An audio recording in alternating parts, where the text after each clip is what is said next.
Welcome back. If you've just joined us, you're watching Channels Television, celebrating 21 years of professional broadcasting. This is the news at 10. A reminder of our major stories tonight. Former Chief Justice of the Federation joins the call for decentralization of resource control, says it's time to address injustices committed on all sides. 4 residents in the Isheri area of Lagos kidnapped as 3 kidnapped oil workers in Rivers State escaped captivity. Center for Geodesy and Geodynamics confirms earth movement in Khoi, Kaduna State was an earthquake. And tens of thousands protest in cities across Germany against a planned transatlantic trade deal between the EU and the US.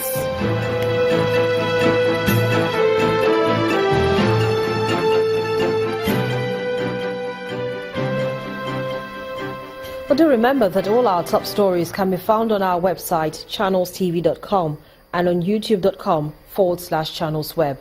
Log on to m.channelstv.com to view us live on your mobile device. You can also download the Channels TV app for Android, iOS and Windows phones from their respective stores.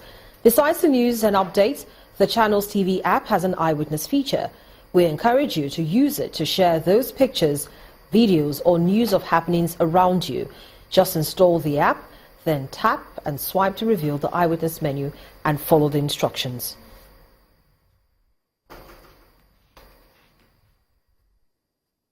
Well, let's take a look at some of the pictures you sent into our eyewitness portal. We begin with this one from Nigeria's commercial capital, Lagos State. Here at Well Medical Guild Road in Victoria Island, our eyewitness reporter is calling on the authority in charge of electricity supply to the area to do something about the high-tension cables, which are not firmly attached to its poles. Still in Lagos State is this picture from NNPC Depot Road in Ejibo. Our eyewitness reporter says the tanker drivers are parking indiscriminately on both sides of the road, which he says most times causes avoidable vehicular traffic jam. Our reporter is asking relevant agencies to call the drivers to order. Next is this picture from Esther Obiako Road, GRA, Akwa Ibom State. Our eyewitness reporter says the road is not motorable and that the state government should fix it. We'd like to thank all our eyewitness reporters for sending in those pictures and urge you to please keep them coming. 9 million people are in urgent need of aid in northeast Nigeria and nearby countries, and that's according to the United Nations. The UN's Regional Humanitarian Coordinator, Toby Lanza, says at least $559 million is needed in the next 4 months to ease the crisis in Nigeria, Niger, Cameroon and Chad, where more than 6 million people are severely food insecure and 568,000 children acutely malnourished. Mr. Lanza adds that the United Nations has appealed to Britain and other Western governments for help. The heads of state of the Lake Chad Basin and donor countries are expected to meet on the sidelines of the UN General Assembly next week. Buniyadi is the capital of Gujba local government area in Yobe State. At the peak of the Boko Haram insurgency, the town suffered severe destructions as the community took refuge in Damaturu, the state capital, and some neighboring communities in and around the state. Now their story is changing as the presidential initiatives for the development of the northeast, in collaboration with the state government, has begun the process of rebuilding the town. As the reconstruction of the war-devastated northeast villages gets underway, following the restoration of relative peace in the troubled communities, Buniyadi stands out in the rebuilding process, even though some surrounding communities equally suffered destruction to public and private structures. These building materials are being conveyed to Buniyadi, where displaced persons have started returning to their ancestral homes to continue with their normal lives. The building materials are to help them reconstruct their homes. The state government felt it necessary to transport these items down to Buniyadi for them to distribute these things to all those concerned. And we believe this will bring succor to the people in Buniyadi. That is not all. Others will also be considered very soon. because the presidential initiative and the state government want these people to settle quickly in their various locations. Receiving the materials in Damaturu, the House of Assembly member representing the area, Honorable Bulama Buka, appreciates the gesture, saying it will go a long way in aiding the rebuilding process. In fact, we are so much happy and appreciable to both the federal and state government for having these materials. And today's own is a very huge one. As they leave the town, the committee hopes that the materials will be used for the purpose for which they were meant. Troops of 13th Brigade, 82 Division Nigerian Army have, in a coordinated operation, arrested a suspected high-ranking militant, Victory Benjamin, also known as G3, and 3 others. Benjamin was arrested at St. Joseph Hospital, Ikotene Junction, Akpabio local government area of Cross River State, while attempting to collect ransom from the victim's relations. Troops have also cordoned off the home of the most wanted militant kingpin, alias G1, who is still at large, as the other arrested militants are providing information that would assist the military to track down other criminals in the region. Meanwhile, troops of the same formation have also arrested 3 militants with locally made pistols and some cartridges. They were caught allegedly robbing victims around refugee camps at Ifut Isigi in Bakassi local government area, Cross River State. And what was described as a tremor that shook Koi in Jaba local government area of Kaduna State has now been confirmed to be an earthquake. Speaking to Channels Television at the end of an investigation of the incidents, the head Seismology Division at the Center for Geodesy and Geodynamics located in Toro Bauchi State explained that the quake measured 2.6 in magnitude.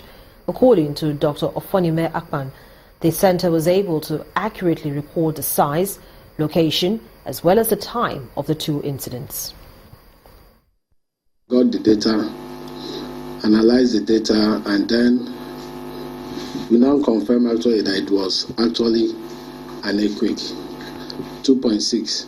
That was why it was felt just within the locality of Koi and extending maybe up to about 4 to 5 kilometers around Koi.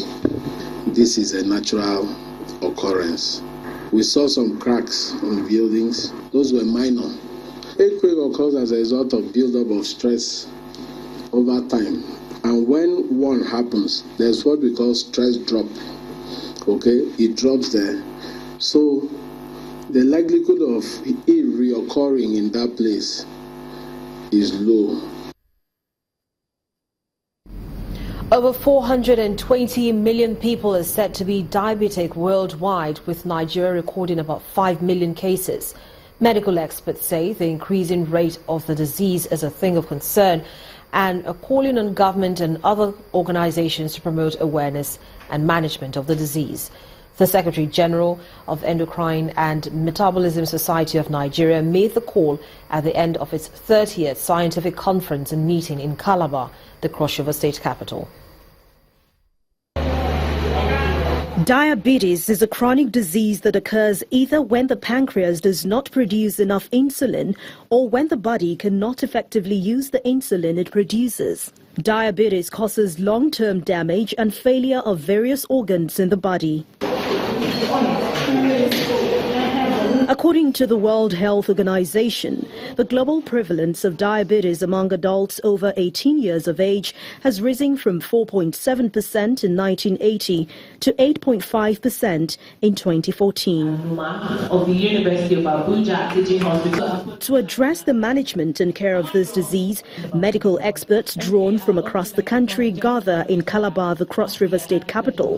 There should be a lot of tax on cigarettes, and then of course tax too on sugary drinks, okay? Because all of these things are harbingers. They are all part of what fuels what we call the epidemic of obesity and diabetes. Worldwide, we have over 420 million people suffering from diabetes, and in Nigeria, we have close to 5 million people that suffer from the same condition. And this is much more than several other conditions that have national prominence. So it is a major cause of concern. While statistics from Cross River State shows that about 97,000 people within Calabar metropolis are affected and a high rate prevails in the rural communities, early detection of the disease as well as the commitment on the side of government to subsidize the treatment is being advocated here. Improve the quality of, improve on capacity building, not just doctors alone, other healthcare providers at the health centers, so that you take care of people in the rural areas as well. To reduce the disease burden, the World Health Organization advocates that people maintain healthy body weight, be physically active, eat a healthy diet, and avoid tobacco use.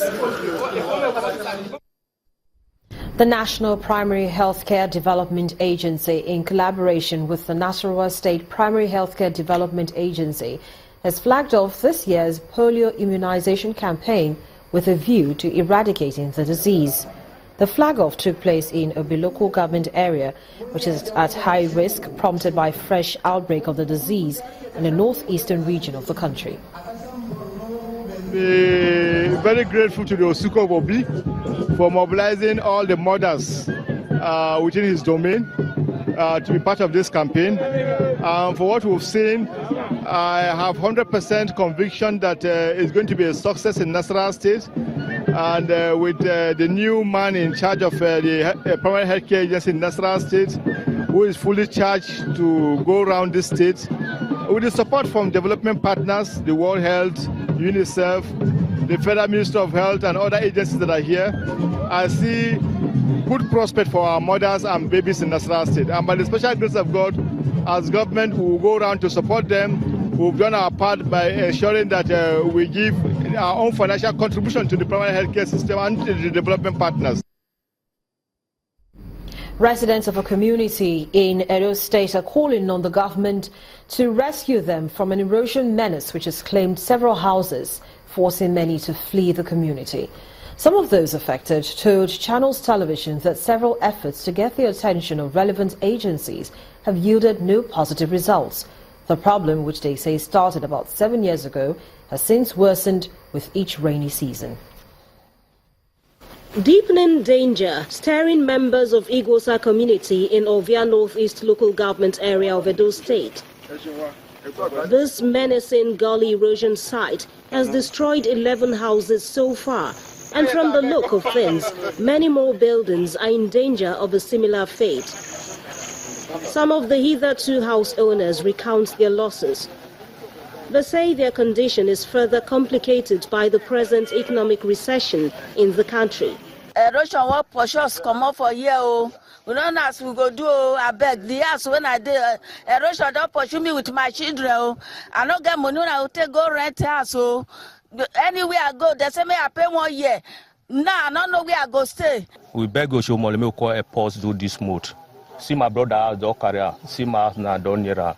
So we beg you, may call airport do this mode. I have to do Queen there. Na beg good day. May call airport see do here. Another resident, Nelson Iriabe, who says the origin of this disaster cannot be blamed on anyone, however attributes its further degradation to neglect on the part of environmental agencies whose attention has been drawn to the problem long enough. The Federal Ministry of Works was here. They came, they saw. Then it wasn't even up to this extent. You could even drive down down in here before now. You see some houses without roof. They actually were able to drive to that extent before now. But right now, you can't even gain access to those areas anymore. They came, they inspected, and they used their terms. And since then, nothing. To be very candid, this is beyond the local government. It's beyond the community. If it is what the community would have been able to do, we would have done. It is because it's beyond us, the community, that's why we are crying out this moment. The strong appeal from the people of Igwosa community is for help to come their way, and in good time. As water continues to flow into the channel, eroding its surrounding land, one question on their minds they would rather not see an answer to is whose building would be next. When the news at 10 returns ahead of the crucial MPC meeting next week, market analysts project key rates to remain at current levels. That's on Business News. Please join us again.